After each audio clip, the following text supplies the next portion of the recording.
एक अधिकारी वसुली अधिकारी मोहिते म्हणून, ते आमचा भाऊ जास्त बोलला त्याला थोडं, बाबा काय कारण नाही, तू सकाळी काय असेल ते बघ. त्यांनी अक्षरशः आमच्या भावाला रिव्हॉल्वर लावली. म्हणजे दादा नाही ना, पोलीस म्हणजे त्यांचा वसुलीचा. काल महबूबभाई बोलली, त्यांचे वसुली अधिकारी. हे मला झाडाला बांधून वरून खाली मानेवर सोडितो. अहो मला मुंडे साहेबाचं नाव का तुम्ही मुंडे साहेबाचे माणसं म्हणून मारलो साहेब, मला काय सांगावं. झाडाला टांगून मारलं. रात्री 2 वाजता निंबाळकरांच्या गुंडांनी कानफडकीला पिस्तूल लावली. आजोबांचा पोलीस स्टेशनमध्ये छळ केला, असे अनेक गंभीर आरोप माजी खासदार रणजित सिंह निंबाळकरांवर मुकादमांनी केले. मुकादमांच्या या आरोपांनी अख्खा महाराष्ट्र हादरला. निंबाळकरांनी खरंच ऊसतोड कामगारांसोबत असं काही केलं का, हा प्रश्नही या निमित्तानं विचारला गेला. पण त्याच प्रश्नावर आता रणजित सिंह निंबाळकरांनी सविस्तर उत्तर दिलंय. ज्या ज्या मुकादमांवर गुन्हे दाखल झालेत त्यामागचं कारण आणि त्याची पार्श्वभूमी त्यांनीच स्वतः सांगितली आहे. ती काय सांगितली तुम्हीच ऐका. काय म्हणतायत पोलीस अधीक्षक, 2022 ते 25 मध्ये 160 फसवणुकीचे गुन्हे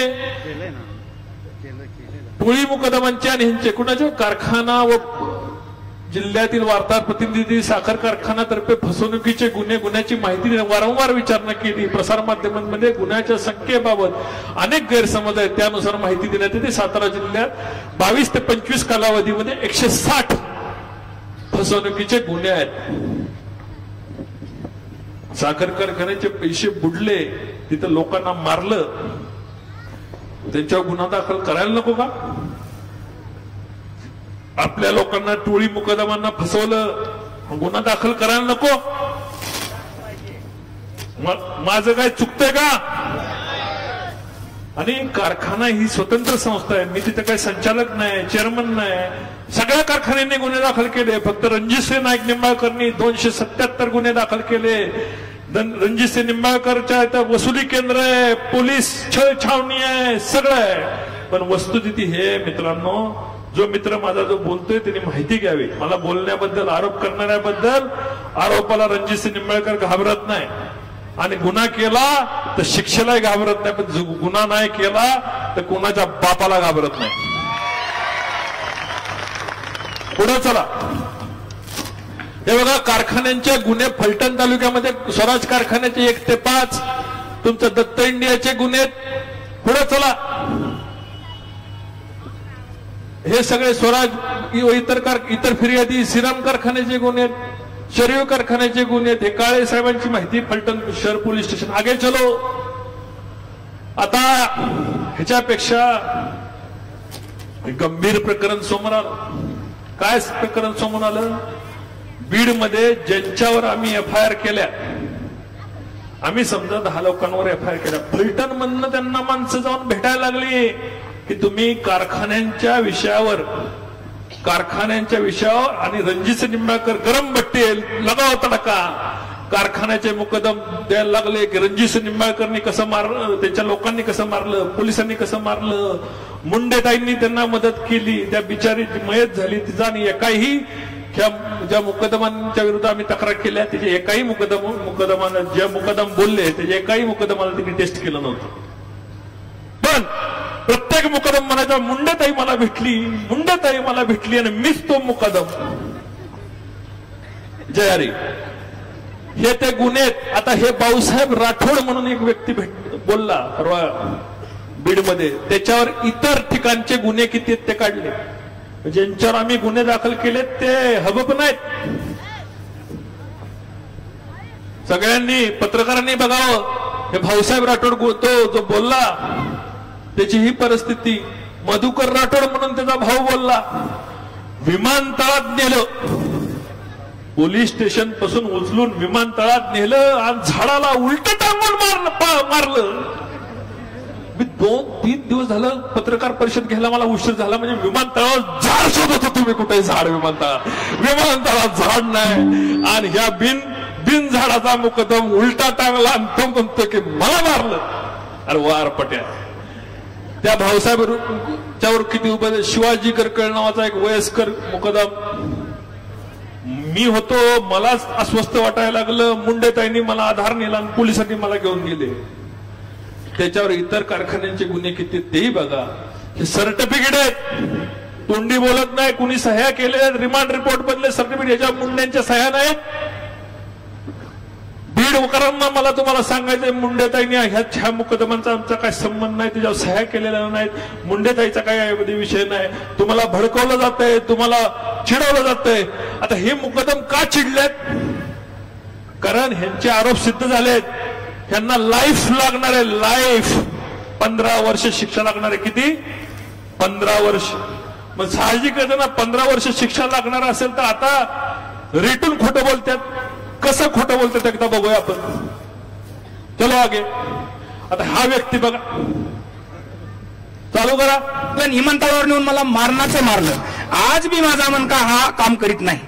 कारण का आता कशाने मारहाण ते मला झाडाला बांधून वरून खाली मानेवर सोडित होते आणि परत लाता बुक्या काट्या आणि ते ह्याचे मोटरसायकलचे हे होते, शॉकअप होते हो सर.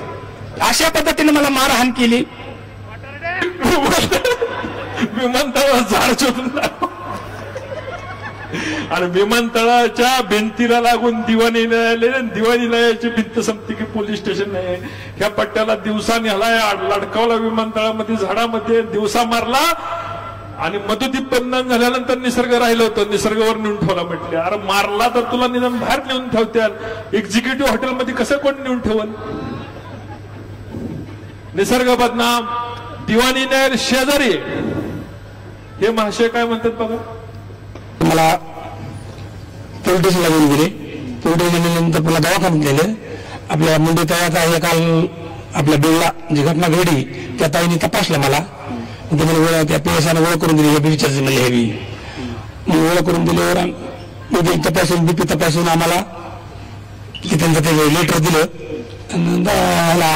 पोलीस स्टेशनला नेऊन आम्हाला 3 दिवसाचा पिशा दिला. तुमच्या वेळेला असं घडलं होतं का की तुमचा जो बीपी आहे किंवा चांगला वेगळा रिपोर्ट द्या असं काही बोलले होते ते मॅडम? नाही, माझा बीपी चांगला होता, त्याच्यामध्ये याचा काही प्रश्न नाही. तुमच्या समोर कधी घडलं होतं असं की वेगळा रिपोर्ट घेण्याच्या संदर्भात? नाही, माझ्या समोर नाही, पण मॅडमची माझी ओळख झालेली आहे. त्यांच्याशी संवाद झाल्यावर नंतर कधी बोलणं झालं तुमचं त्या डॉक्टरचं की असं काही तिथं होतं? नाही झालं ताई संग बोलणं. माझं 2 वेळेस झालंय, पण नंतर माझं नाही बोलणं झालं. ह्यांनाही मुंडेताई भेटल्या. एक तर मुकदमा अजून दाखवायचा आहे, तर 2021 मुंडेताई 23 मध्ये आल्या, ते 2021लाच भेटल्या त्यांना. मास्टर माइंड जोरात आहे हो. पुढे घ्या. ह्यो माणूस इतका हरामखोर आहे रणजित दादा. हा हरामखोर. याच्या अगोदर मी फलटण शुगरला म्हणजे हनुमंतराव पवार होते चेअरमन. त्या टायमाला त्यांचा दुसरा गावात कारखाना आहे, तिथं मी 10 वर्ष काढलेले येतो. त्या हनुमंतराव पवाराचा सुद्धा ह्या माणसाने काटा काढलेला आहे. ते आपण लय किरकोळी. माझ्या समोरची गोष्ट आहे. हनुमंतराव पवार त्या भागातला होता. ऍक्सिडेंट मध्ये लावून ऍक्सिडेंट मध्ये त्याचा काटा काढला. मी त्यावेळेस सायकली फिरत होतो, 17 वर्षाचा होतो.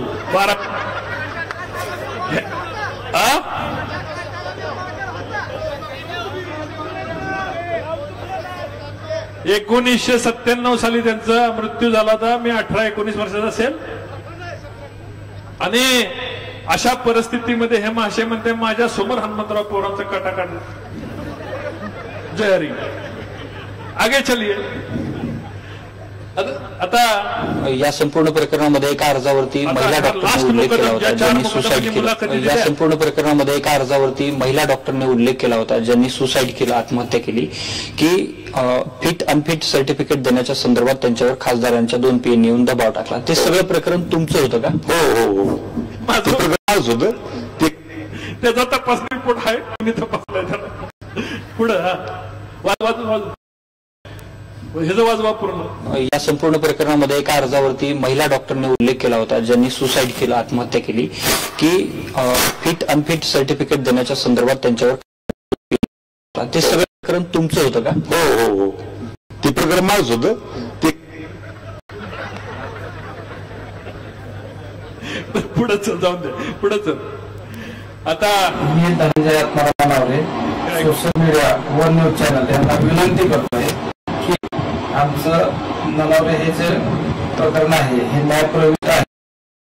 आम्ही पोलिसांना व याची माहिती आहे, तरी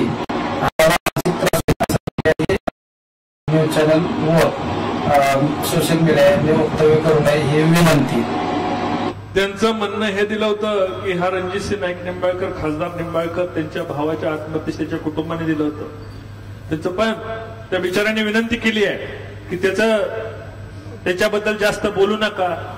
काय परिस्थिती, त्या माणसा गरीब माणूस आहे, त्या माणसाला रोज जाऊन दिवसलं जातं, किती पैसे घेतले. अरे बाबा, माझा त्या माणसाशी काही संबंध नाही. त्याच्या कुटुंबाने दुसऱ्या दिवशी जबाब दिलेले आहेत. त्याच्या तोंडात शब्द घातला. Master mind. त्यामुळं सोशल मीडियाला माझी विनंती आहे की ह्या माणसाच्या, ह्या कुटुंबाच्या बाबतीत कृपया करून त्यांच्या ऑडिओ क्लिप, त्याच्या त्रास होतोय त्याच्या कुटुंबाला फिरवू नका. आता हे महबूब आहे, शेजारी कोण आहे, येऊन गेले ते आत्ताच. ते सगळं तयार कसं झालं. दिगंबर आगोने यांचा रामराजामध्ये माझा कधी संबंध नाही. शेजारी ताई आमच्या धैर्यशील मोहिते पाटलांना जाऊन भेटल्या होत्या. प्रोटीन कुठनं, बोलायला प्रोटीन तर पाहिजे ना, आयडिया. हे उत्तमराव आहेत. दुर्दैवी, मला लाज वाटते. माझा खून जरी केला असता ना तरी चाललं असतं. मास्टर माइंडनी त्या 2 पोरींचं ट्रेनिंग घेतलं. काय केलं? ट्रेनिंग घेतलं. लोकसभेची निवडणूक होती, 4-8 दिवसात तिकीट राहिलं, त्याचं तिकीट कसं कापलं जाईल. त्या पोरींना नकली आत्महत्या करायला लावली, स्वतःच्या दवाखान्यामध्ये आणून ऍडमिट केलं. आणि हिथं ती काय ठिकाणा म्हटलं, डॉक्टर हसायला लागलं, पुण्याला घेऊन गेले. ही परिस्थिती म्हणजे रणजितसिंह निंबाळकर पेट्रोल चोर, रणजितसिंह निंबाळकर विनयभंग करणारा, रणजितसिंह निंबाळकर गाडी भाडं न देणारा, अट्रॅसिटी शिवेगाळ करणारा. राहिलं होतं एवढंच की फक्त या कुटुंबाने माझ्यावर आत्महत्येचं प्रकरण दाखल करायचं होतं, तेही मास्टर माइंडने दाखल करून टाकलं. पण मास्टर माइंडने मग इथं गुन्हा दाखल करायला पाहिजे होता, तपासणी करून घ्यायला पाहिजे होती. मेडिकल रिपोर्ट खोटे बनवायची गरज नव्हती. एखाद्या वेळेस एवढं करण्यापेक्षा मास्टर माइंडने माझी सुपारी देऊन गोळी घातली असती तरी चाललं असतं ना. किती माणसाला त्रास द्यायचा एखाद्याला, किती सहन करायचं, आणि तरी सुद्धा म्हणायचं बदला घ्यायचा नाही, बदला आणायचा. हा रणजितसिंह नाईक निंबाळकर ते करतोय.